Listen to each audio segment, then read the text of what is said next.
Hey there, my name is Przemek and today we talk about Corvus Records, a label from Bulgaria, and their two recent releases. But first, a few words about Corvus Records in general. Corvus Records may not be a major label in the world of underground or post-industrial music, but to me personally, it is an important label for at least a few reasons. First of all, Shrine. It was Corvus which released the first albums of one of my beloved ambient artists, like this one, The Final Asylum, the debut from Shrine. And I talk about this album more in my top 50 favorite dark deep ambient series. So if you want to know more, just check that video. If I won't forget, I put the link in the description of this video. But it's not just Shrine. Corvus Records opened my eyes to the Bulgarian underground scene in a kind of broader sense. I have to mention, for example, the wonderful, absolutely wonderful ambient folk band Karnnos Waveshard, and their two albums which I love really. I really love, this one and this one. They really impressed me at the time. And in addition, last year Corvus, after many years of silence, they released a great album by one of my favorite neo-folk bands, Roserovi Neamanti, Sogni, Visioni e Premonizioni. And as a cherry on a cake, again, for me personally, it was on the album from Corvus Records, or more precisely on the Lingua Fungi Shrine split, that my name appeared printed on inside the digipack, right somewhere right here. So one of my coolest musical souvenirs is the album from Corvus Records. Yeah. The label, run by Emil Saparewski, is not very prolific, founded in 2003. Today it has, only, I think, 26 albums released, which gives an average of less than 2 albums a year. I don't know all of them, but those I know from Corvus are always of a very high quality. So quality over quantity is, I think, Emil Saparewski principle, and it's a good principle. Today we talk about two recently released albums by Corvus Records, and we will start with Karnnos, Concealed in the Silence. To be honest, somehow I never got into Karnnos music. I don't know why, because it's a project formed by, among others, Johan Ernus, whose other musical incarnations like Wolfskin or Undara I really like and appreciate, and Karnnos, despite a dozen or so albums to their credit, I have never heard any music from them. Big mistake, at least judging from this album, Concealed in the Silence, because here we have deep atmospheric ambient combined with Portuguese folk, and from the very first track, Sea of Saturnine Reflections, the album takes the listen on a reflective, magical journey with whispers combined with meditative drones. The whispers, at least in the first track, the whispers in Portuguese, but echoing in English. It's a simple trick, but giving an incredible effect. And that song itself reminds me a bit of the first album of The Joy of Nature and Discipline in terms of mood and it's not a false lead, because these people know each other. And Luis Couto, the Joy of Nature mastermind, makes a guest appearance on the second track, which is titled Ame das Profundezas. Although this one, although created mainly with folk instruments like accordion, mandolin, or cello, is still more ambient. Although in the further part, more transparent and distinct melodies appear in this one, and they are like a manifestation of sadness and longing for past times. And somehow, listening to it, I see before my eyes an old man sitting on the porch, of his house, remembering those who have passed away, family, friends. It is quite moving, like the rest of the album in general. Sometimes the album gets a bit darker, like in the Shadows of Life track, and again those whispers. In general, the label writes about this album: contemplative and dreamlike search for the cosmic mother into the chasm of time. Ambiental, folkish, eerie songs and soundscapes illustrate the journey through the great mother mysteries of death, transformation, and rebirth.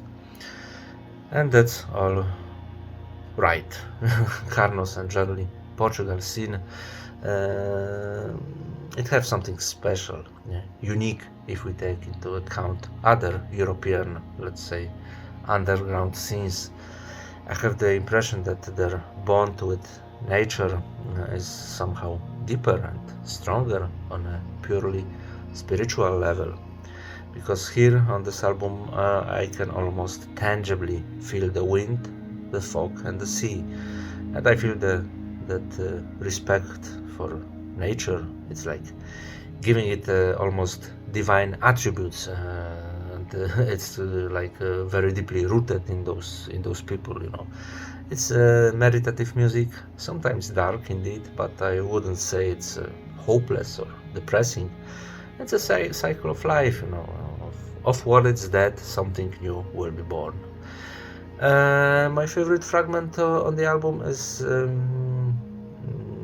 the penultimate composition, Staring at the Fountain of Nothingness, which opens with, I think, some kind of bass sequence combined with hurdy-gurdy, and then again those whispers surrounding you from each side, and they are like emphasized by bells and great sounding quasi-choirs and synth soundscapes. And in the last 2 minutes of this track, it all comes together to create an evocative picture of a Portuguese landscape untouched by the close of civilization. It's a fantastic album that makes me realize what a mistake I made by ignoring Karnnos until now, and it encourages me to befriend myself with the earlier materials of this group. So Karnnos, I forgot the title. Concealed in the Silence. Full recommendation from my side.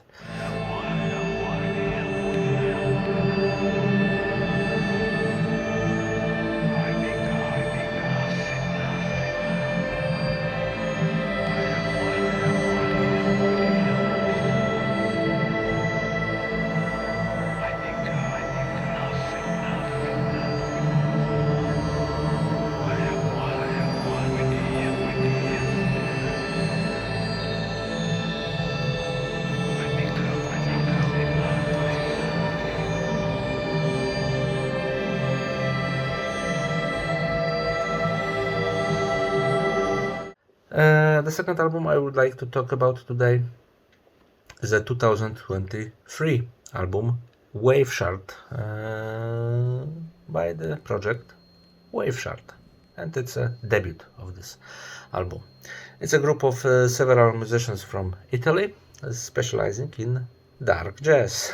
In their portfolio we have such groups as Macelleria Mobile di Mezzanotte, the Doom project, Senketsu no Nightclub, and they all experiment with dark jazz in one way or another, combining this musical form with other sounds like those deriving from industrial or noise.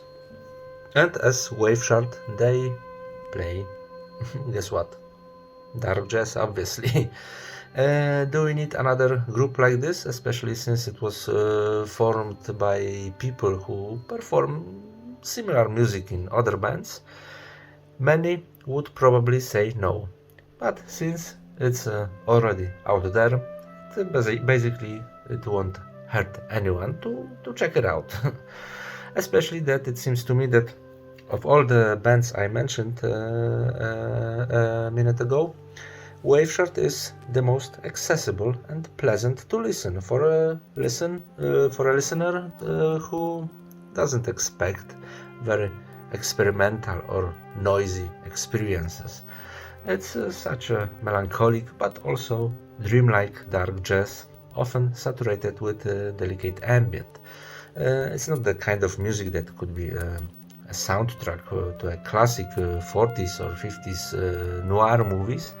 It reminds me more of 80s or 90s neo-noir flicks with a young Mickey Rourke or Don Johnson, and I'm not talking about that very poor movie Harley Davidson at Marlboro Man, nothing like that. Just listen to the beautiful track Hardships Fade, with those delicate synth soundscapes, a trumpet, because I think it's probably a trumpet, not a saxophone. Those Julie Cruz-like singing, those mellow percussions. The track is like driving through neon-lit LA on a summer night, and the nostalgia attacks you at your heartstrings, to an above average degree. And the musicians mention such inspirations like the Kilimanjaro Dark Jazz Ensemble or Dale Cooper Quartet and the Dictaphone's first albums like Metamanoir, for example, which I absolutely love, and it's one of my most important albums to me that was made during the last decade, And speaking of vocals, they are by Simona Navasinskiene. Sorry if I'm pronouncing her name wrong, but together with that trumpet, that voice is the driving force of all the tracks, and those vocals are like between singing and sensual whispering or murmuring maybe. On one hand, they lull you to sleep like lullabies. On the other, they introduce a bit of an erotic atmosphere. Imagine a nightclub, a woman in a long dress singing in a haze of cigarette smoke, kind of Isabella Rossellini from Blue Velvet vibe, Except that the night is already coming to an end. Almost everyone has left the bar. You also really need to sleep, but you bravely sit with a drink and listen in a state of half sleep, basically. This is that kind of atmosphere. This is such a quiet and peaceful album, without unnecessarily loud and sudden outbursts. Maybe Borealis track is a bit different, while there are some experimental trip-hop loops and this kind of stuff, but overall they don't really knock you out of this night city bliss. And I tell you, with my hand on my heart, it's a really beautiful album, tenderly embracing you and drawing you in its neo-noir world. At the beginning of this review, I asked if we need another dark jazz band created by people who play dark jazz in other bands. My answer is, who cares? As long as we get beautiful albums like Waveshard. It really doesn't matter under what name they appear.